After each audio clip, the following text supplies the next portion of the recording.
What makes someone reach beyond the boundaries of human experience to face the unknown? As children, we question the world around us. We learn, we accept, and gradually we lose our capacity for wonder. But some do not. The explorers, the seekers of truth. It is these pioneers who define the future of mankind.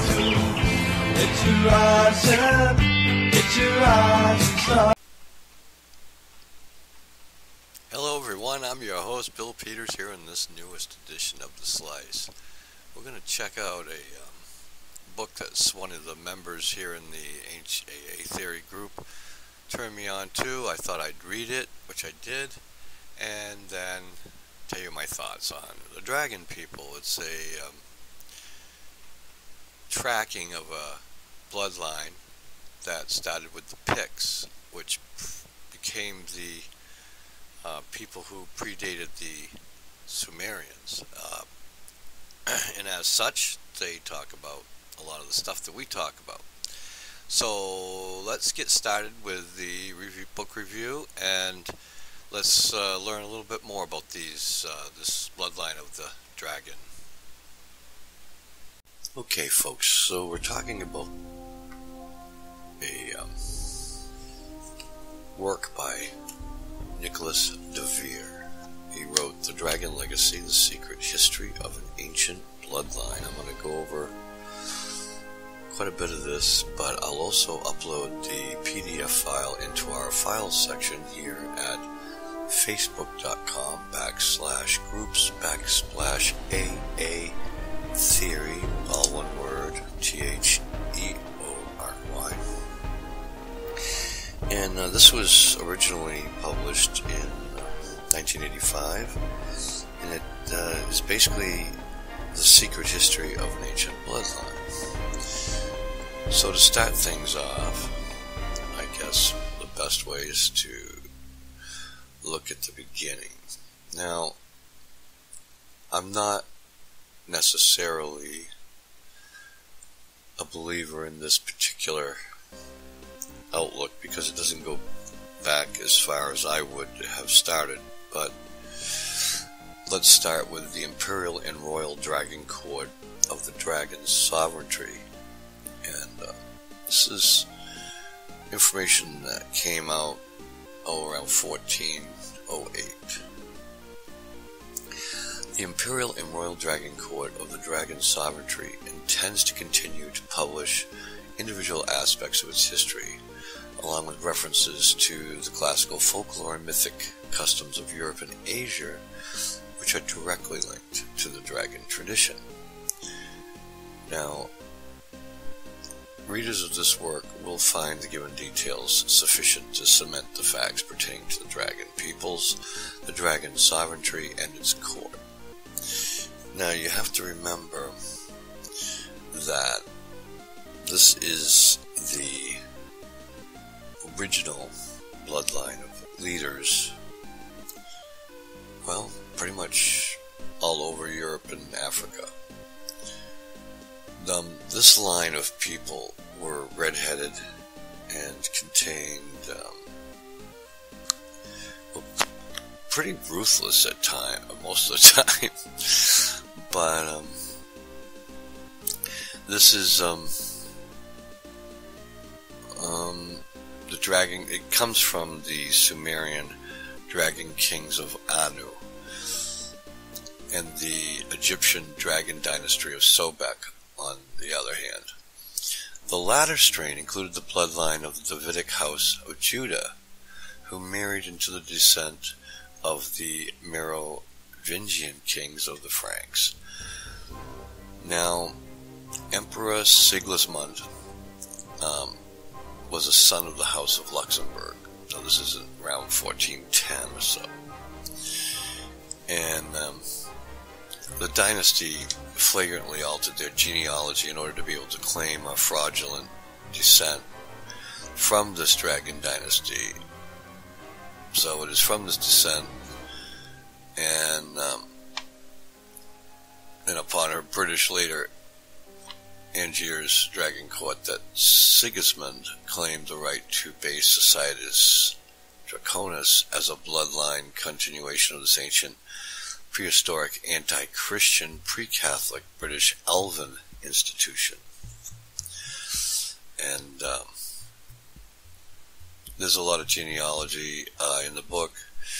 The blood relationship of the Inner Temple is presided over by the Via Grand Masters, who are currently residents of Britain and Europe. Now remember, this is written by Nick de Vere. That is claiming that he's part of this legendary lineage. So, prior to the distortions, the nature of kingship was entirely different. There was no requirement for church sanction through coronation. Now, De Vere jumps all over the place in his book. And as I said, I'm going to post this in our files section. And he talks about the Holy Grail, where the Grail comes from, the Grail Code of Service. Now, the practical application of the Grail Code of Service and guardianship was geared to the Hermetic principle, as above, so below. It recognized that no sane mind would, for the sake of short-term profit, disenfranchise the body upon which it depends. So, that's where thou shalt not commit suicide and all that stuff. Okay, so we're going to go into a little bit further up in the book. We're going to start talking about so many things. Let's see. I think it's important to know that, let's talk about perspective, I guess. For a fly, time is completely different than, say, for a shark or any warm-blooded creature. Now, any warm-blooded creature glows with a blue electrochemical haze of aura, proving to some extent the veracity of the theory of Kirlian photography. Now, the concept of dimension is entirely subjective, as is any concept of reality, which to the greatest extent is present in humans, and is manipulated not only by their internal constitutions, but also largely by external environmental conditions and attachment. Now, this natural training forces humans to subdue and modify their internal constitutions in order to align themselves with arbitrary social expectations. So conform or die, one of those kind of things. A dichotomy that is endlessly changing and self-flagellating and hateful. And it's just it's what we consider reality, but it's also what stops us from changing our dimensions. Humans cannot perceive this monkey in their brain, however, by virtue of a different chemical constitution. The fairies could, quite naturally, as a matter of fact, and were able to put it in its correct perspective. Once silenced, this monkey in your brain, which creates the illusion of time and substance, is unable to keep the doors to other dimensions so securely locked. Now, the fairies of ancient lore were dragons, and this means that they saw clearly. They saw subtler emanations than man could. In order to be able to do this, the fairies would have had to have their senses tuned to a higher frequency than man. Therefore, the fairies were tuned to a higher frequency of perception, and actively, generally, in cybernetic terms, any system that is faster and consequently higher than a given base is called a Natonia, or navigator. In cybernetics, these systems are set over and in control of a slower functional operations with any given mechanical or organic arrangement. Now, if we transpose this theory onto human society, we get leaders and followers. And this is what the dragon people claim, is they claim leadership. And that kind of thing is kind of disturbing, but understandable at this point. Now, the book goes on and it talks about hierogamy and the unions of gods between dragon princes and swan maidens and all that. I'm going to skip around quite a bit, but this show can only be so long. But like I said, the book is in the library for us to purvey. 70. So then they talk about the Druids and the Scythians. They talk about, or he talks about the 1,000-year Elven Holocaust, where Elven peoples were basically eliminated. The study of history is as much a study of etymology as it is a study and interpretation of actual events. Both are a daunting task, especially where history is so deep. Ultimately, history is always written by the victors, and the meaning of language and the significance of historical events are invariably decided by those whose hands have taken a firm hold of the tiller that steers the societal ship. The word fairy, as we have come to understand from our educators, suggests one of a variety of mythic or imaginary beings whose shape, size, habitat, and customs differ according to geography and ethnic or aboriginal folk tradition. Lately, a fairy has also come to mean a homosexual, but that's kind of pathetic that this was included in the book as such. So I don't know why he even bothered talking about it. He's kind of crazy, this guy. De Vere is smart, but he's crazy. Which is, talks about Constantine. He jumps around in time like it's nothing. I don't like his style at all. Some people are going to grab onto this and just love it, and that's great. Good for you. Talks about the different countries and how the words all related back, which is true to a degree. I have a feeling that many of you are going to like this book. Some of you are going to just scoff at it. I don't like a lot of it. Some of it's very interesting. It's a read that you have to be patient with because of the skipping around. And I know he does it to relate information with other information. Okay, so if you go to page 139, actually in between there, pages 124 through 131, you'll see a bunch of symbols, swastikas and triangles and pyramidal shapes, and how they relate to what we're talking about. And then, so I'm going to go right by that stuff and leave it to you to look it up. Now, the fact that a crown is in fact a druidic device can be ascertained by its 6th century associations with the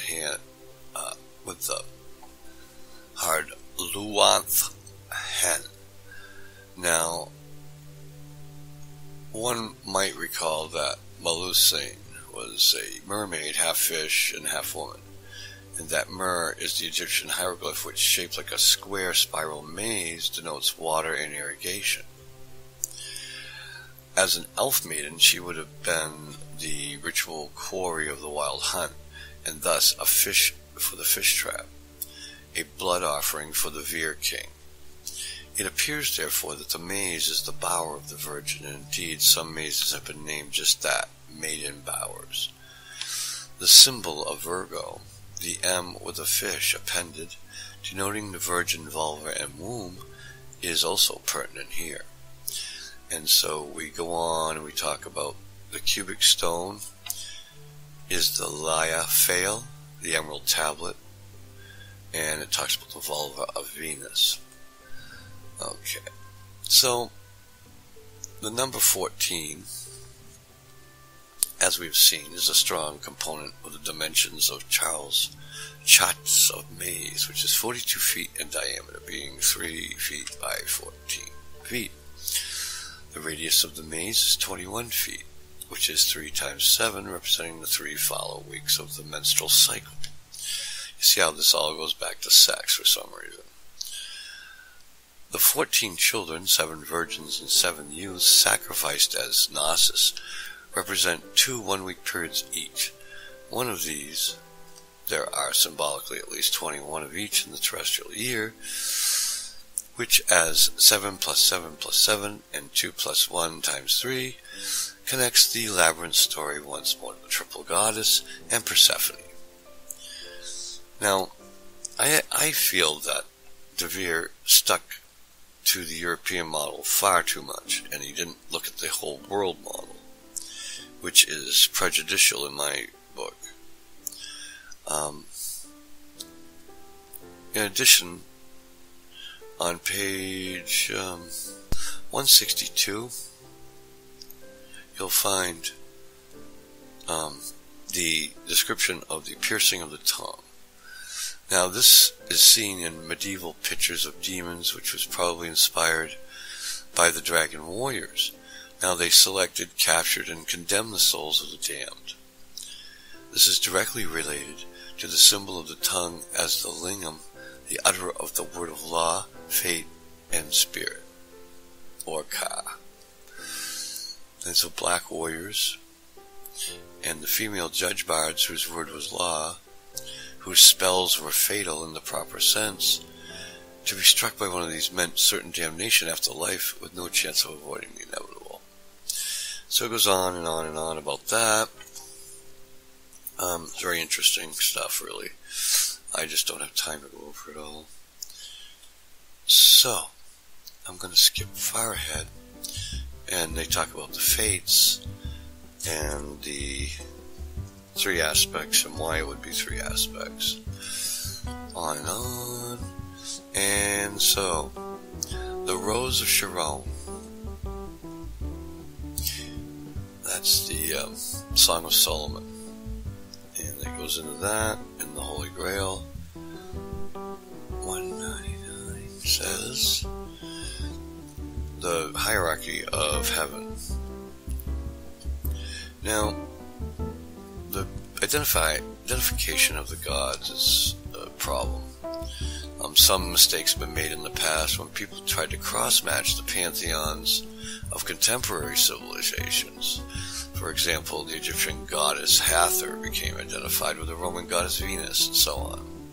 These are mistakes because it's easy to make these mistakes because the goddess Hathor was in fact originally the Sumerian mother of Inanna, who was also known as the Akkadian Ishtar, the Semitic Ashtaroth, and the Greek Aphrodite. Norse called her Freya, and finally the Romans called her Venus. As we know, positions of the gods in the various pantheons and their attributes and relationships to each other differ, but we can identify who they really are. Surprisingly, we find that the separate pantheons of the Aryans, Sumerians, Egyptians, Greeks, Romans, Vikings, and so on all appear to be derived from a very ancient, specific family genealogy of gods. These gods, furthermore, seem to stem from the early Sumerian pantheon. However, the recent research confirms that the original Sumerians were descended from the Ubaid. Now, the Ubaid, if you remember, some of our out-of-place artifacts have an interesting background. A Proto-Aryan Pictish culture which originated in the region comprising Carpathia, Transylvania, and the White Mountains, where the Greek gods originated, which later became known as Scythia. It is therefore suggested that the Sumerian gods were imported with the Ubaid Picts from Transylvania, Carpathia, and Scythia. Scholars relate that the name Sumer is pronounced Shumer, and the SH for S, indicating a linguistic relationship with early Goidelic. And as we know, this also translates to meaning a vampire and a reptile. Now, it goes on to talk about fairies being the original gods, children of the stars. Okay, so let me reiterate. Anu's father in ancient Sumer was Ashur. Marduk was called Ashur or Ra, the grandfather of Osiris, who himself was also called Ashur or Asa. Now, this means Naga or dragon, a Merlin or Druidic. Now, these and their variants, including the Norse Aesir and the Gaelic Scythian, which is Aryan.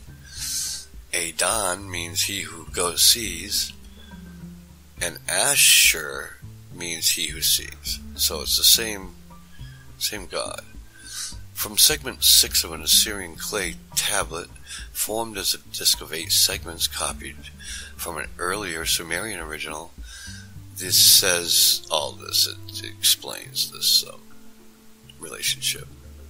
Now, this is the very foundation and meaning of the Greek word Derek Shai, with whom we derive the word dragon.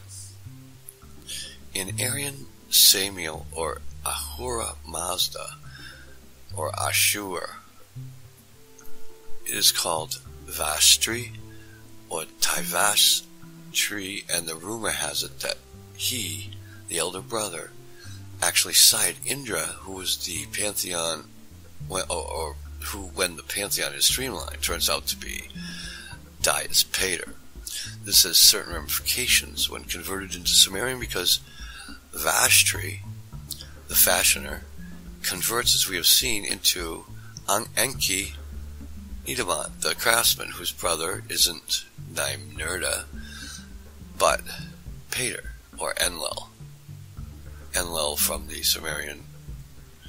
And the conflict between Enki and Enlil, therefore, might have been more deep-seated than we first realized, because it may not have been just simply the rivalry between two brothers, but the rivalry between a father, Enki, and his forbidden brother's son, Enlil.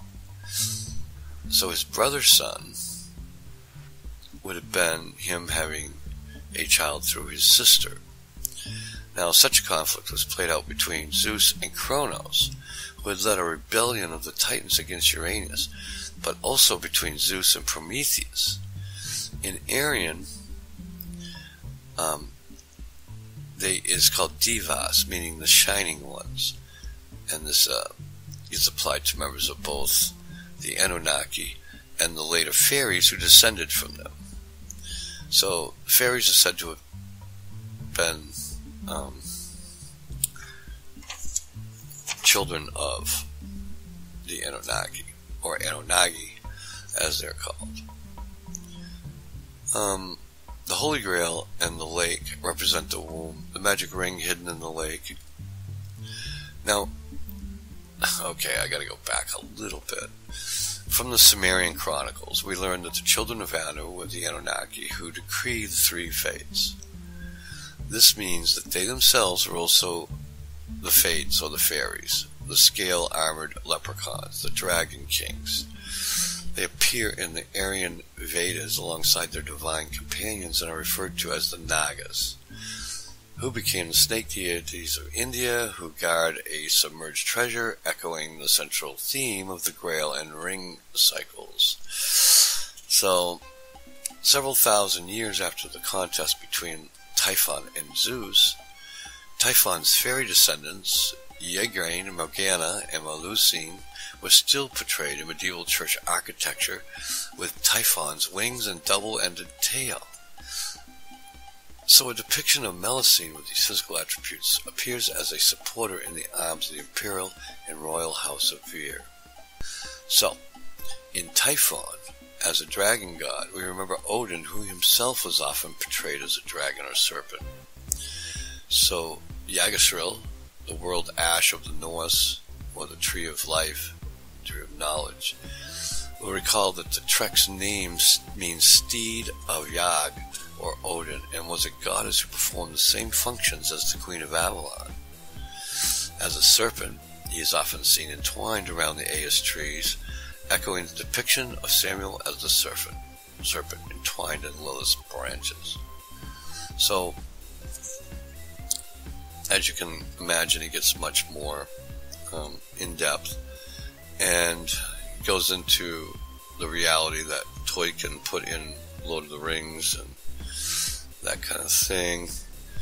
So we're finding relationships to most of the ancient rites and legends, such as vampirism.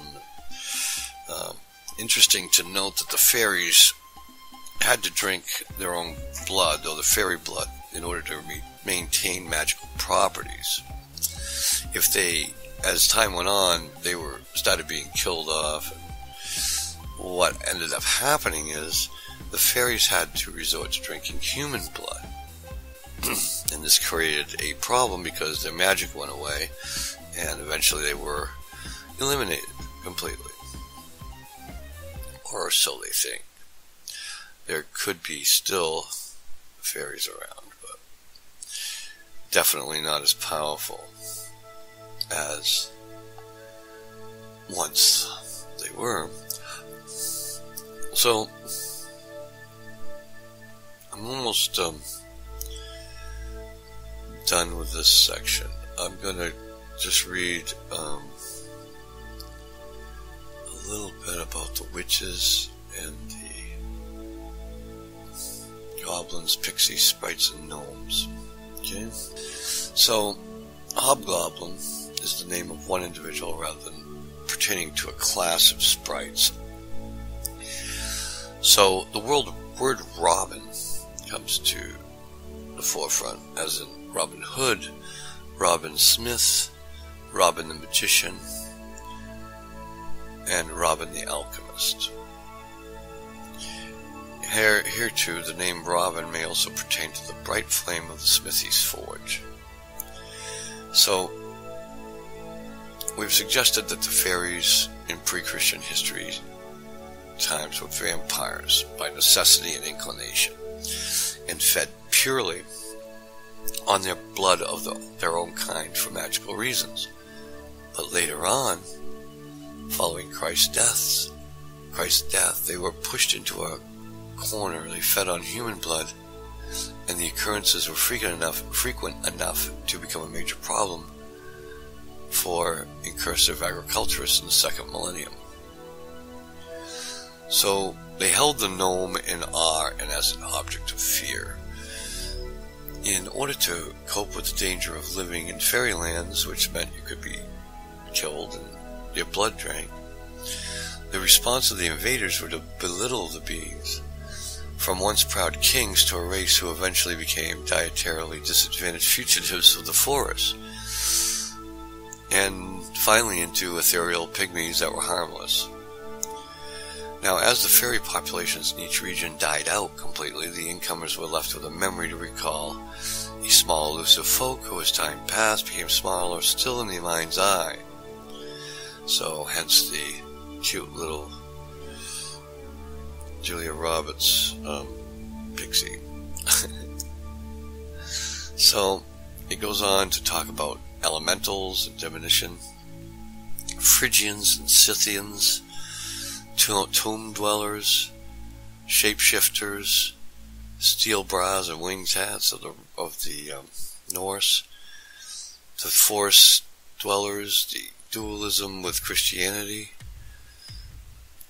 Morgana, Taklamakan, which is the mummies, and although it goes into additional fairy lore, and it basically De Vere tries to put a spin of superiority onto these people, which, if they were that superior, probably wouldn't have ended up where they did. Dead, for the most part. Not all of it, apparently, because there's still redheads out there. All these people were redheaded. They talk about... Let's see, does it talk about... No, it doesn't. talks about the different hearts and flowers, the ladder of lights, the sexual communication between the animals and humans, which craziness. Jesus and Robin. Santa Claus is even included in here for some reason. And then the Dragons of Sovereignty, which is interesting. The ring, as a symbol of kingship, originated with Enki, or Satan, as the church would have us call him. Samuel was the earlier name for Prometheus and Loki, whom the Zeus prototype vowed would remain chained to the White Mountain forever. After some time, Zeus regretted this vow and wished to release Prometheus, but was bound by his word not to do so. So, as a compromise, Zeus tore the chains which bound Prometheus, and he forged a ring and set upon it a stone cut from the mountain. In this way he was able to keep his word that his old adversary would forever be bound to the mountain, but afforded his release at the same time. There is talk about that, and much, much more. Now, do you believe that these ancient peoples were meant to be rulers, as De Vere postulates here, and that they were somehow ripped out of power, basically by the people? He postulates, or he takes the position that bloodlines should control who our leaders are, and that any other way to go about it is actually against our nature. He even goes into the mythical conflict between Enki and Enlil, and Enki actually is Samuel, and Enlil is actually Jehovah. The war between them arose firstly as a dispute over seniority. They were the sons of one father, Anu.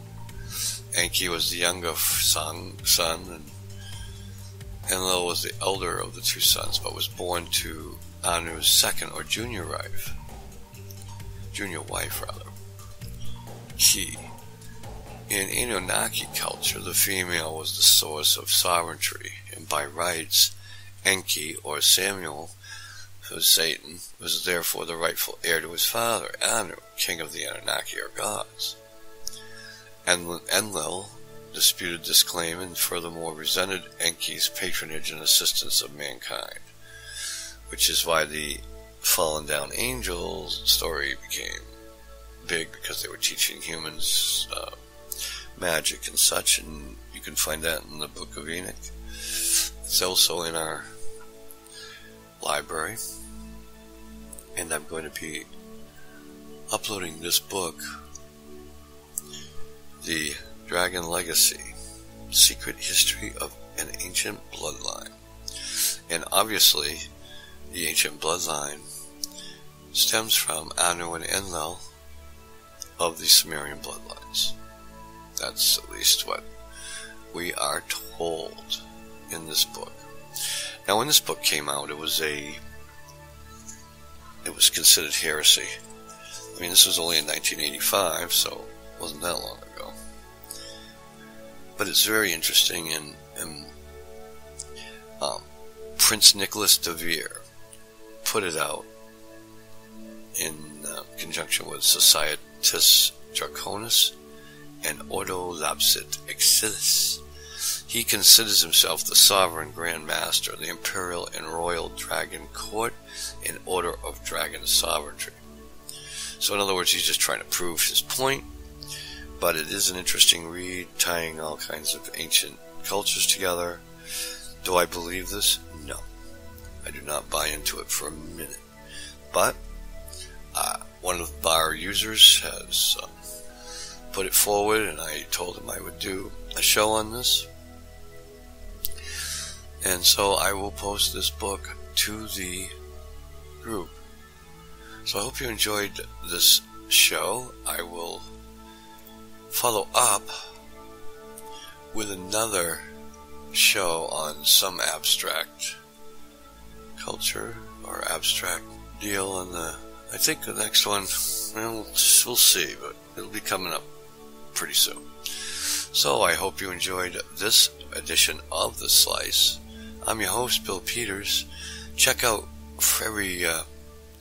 Blog Talk Radio on Closer Encounters with Clarence Mitchell. And also, here in the group, check out Kimberly Wright in her Friday night Ancient Aliens chat. And she also does do some talks on the Nikola Tesla shows. So do stay tuned for that. Take care and have a great day.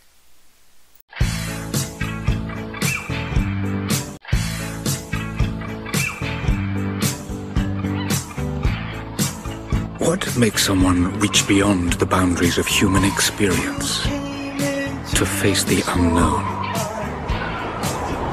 As children, we question the world around us. We learn, we accept, and gradually we lose our capacity for wonder. But some do not. The explorers, the seekers of truth. It is these pioneers who define the future of mankind. It's your eyes and it's your rising star.